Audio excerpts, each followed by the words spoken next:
राधे कृष्ण आप सभी को। आषाढ़ मास शुरू हो चुका है और आषाढ़ के महीने के कृष्ण पक्ष में जो एकादशी आती है वो होती है योगिनी एकादशी। और इस साल जैसे कि 2026 चल रहा है तो 2026 में जो योगिनी एकादशी है उसको लेकर सब लोग कंफ्यूज हैं। एक भ्रम सा फैला हुआ है कि ये एकादशी का व्रत हमें 10 जुलाई को रखना है या फिर 11 जुलाई को। तो आज हम यही क्लियर करेंगे कि हमें ये व्रत किस दिन रखना है। देखिए उसके लिए सबसे पहले हम ये देखते हैं कि ये एकादशी तिथि शुरू कब हो रही है। एकादशी तिथि शुरू होगी 10 जुलाई को सुबह 8:16 पर और ये एकादशी तिथि खत्म होगी 11 जुलाई को सुबह 5:22 पर। हम लोग जो भी व्रत उपवास करते हैं या कोई भी त्योहार करते हैं तो हम वो सूर्य उदय के हिसाब से करते हैं कि उदया तिथि पर कौन सी तिथि चल रही है उदया के सूर्य उदय के समय पर। लेकिन आपने ध्यान दिया हो अगर तो इस बार ऐसा है कि सूर्य उदय के टाइम पर एकादशी तिथि ना तो 10 तारीख को है और ना ही 11 तारीख को है। 10 तारीख को सूर्य उदय के बाद शुरू हो रही है और 11 तारीख को जो सूर्य उदय है उससे पहले ही समाप्त हो जाएगी। तो ये स्थिति है और इसमें यही कंफ्यूजन है कि व्रत 10 तारीख को रखा जाए या 11 तारीख को। क्योंकि 10 तारीख को पूरा दिन की एकादशी है, सुबह से शुरू हो जाएगी और पूरा दिन रहेगी।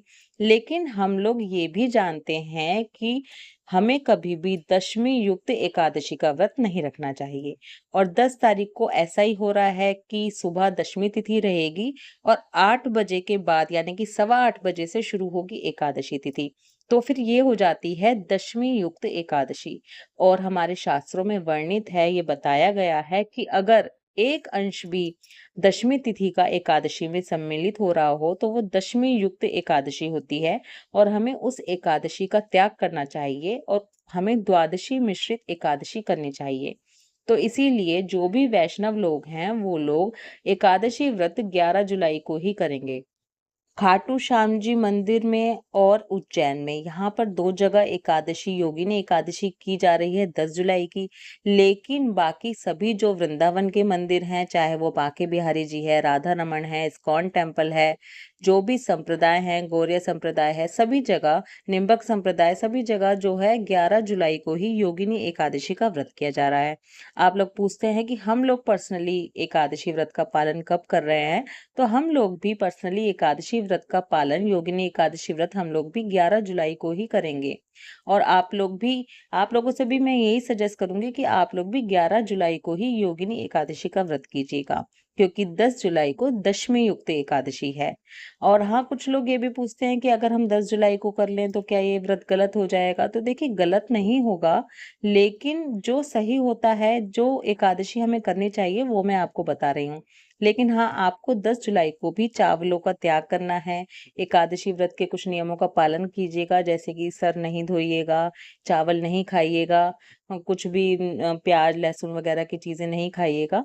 इस तरह की चीजों का आप ध्यान रखना और व्रत करना 11 तारीख को। अब इसी के साथ मैं आपको पहले पारण समय बता देती हूँ, जिससे कि आपके लिए डिसाइड करना और भी इजी हो जाएगा कि आपको व्रत किस दिन करना है। जो लोग अगर 10 जुलाई को अपना एकादशी व्रत करेंगे उन लोगों को पारण करना होगा 11 जुलाई को। जैसे कि हम जानते हैं कि हम पारण करते हैं सुबह के समय, लेकिन ये भी हमें पता है कि हरिवासर के समय हमें पारण नहीं करना होता। हरिवासर होता है द्वादशी तिथि का 1/4 शुरुआत का समय और वो सुबह के समय 11 जुलाई को हमें मिलेगा नहीं।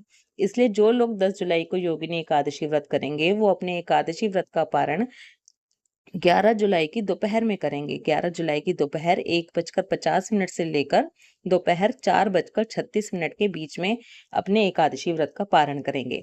और जो लोग 11 जुलाई को योगिनी एकादशी व्रत का पालन करेंगे उनको अपने व्रत का पारण 12 जुलाई को करना है। 12 जुलाई को सुबह 5:32 से लेकर सुबह 8:18 के बीच में आपको अपने योगिनी एकादशी व्रत का पारण कर लेना है।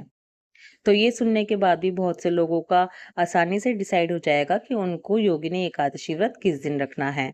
तो यहाँ पर ये हमें क्लियर हो गया कि योगिनी एकादशी व्रत में इस बार कंफ्यूजन क्यों हो रहा है और हमें ये व्रत किस दिन करना है। अब साथ ही ये भी थोड़ा सा देखते हैं कि योगिनी एकादशी का महत्व क्या होता है। देखिए योगिनी एकादशी का जो व्रत होता है वो हमारे अतीत के यानी कि जो हमारे पुराने हमारे पास्ट के जो भी पाप हैं जिनका हम पश्चाताप करना चाहते हैं वो योगिनी एकादशी के व्रत से हो जाता है। जो भी अतीत में हमने पाप किए हैं, उन पापों से मुक्ति मिल जाती है योगिनी एकादशी का व्रत करने से। और इसी के साथ योगिनी एकादशी का व्रत हमें रोगों से भी मुक्ति दिलाता है। कोई बीमारी है, उससे भी योगिनी एकादशी का व्रत करने से हमें मुक्ति मिलती है। और ये भी कहा जाता है कि योगिनी एकादशी का व्रत करना यानी कि 88,000 ब्राह्मणों को भोजन कराने के बराबर माना जाता है। और इसी के साथ एक और चीज़ है जिसका हमें योगिनी एकादशी पर ध्यान रखना होता है। योगिनी एकादशी पर भगवान कृष्ण की पूजा की जाती है, उसी के साथ माता लक्ष्मी की पूजा की जाती है, लेकिन योगिनी एकादशी पर हनुमान जी की भी पूजा की जाती है। इस दिन अगर आप सुंदरकांड का पाठ करते हैं तो आपको रोगों से मुक्ति मिलती है, बीमारियों से मुक्ति मिल जाती है। तो इसलिए इस दिन आपको सुंदरकांड का पाठ भी ज़रूर करना चाहिए। और इसी के साथ योगिनी एकादशी के दिन या किसी भी एकादशी पर तुलसी माता की भी विशेष पूजा की जाती है, ज़रूर करनी चाहिए। लेकिन याद रखें कि योगिनी एकादशी या कोई भी एकादशी हो, आपको तुलसा जी को तोड़ना नहीं चाहिए, लेकिन उनकी पूजा आरती परिक्रमा ज़रूर करनी चाहिए। योगिनी एकादशी क्योंकि गर्मियों में आने वाली एकादशी है, इसलिए इस दिन भगवान को ठंडे शरबत का भोग भी ज़रूर लगाइएगा बाकी सब चीज़ों के साथ।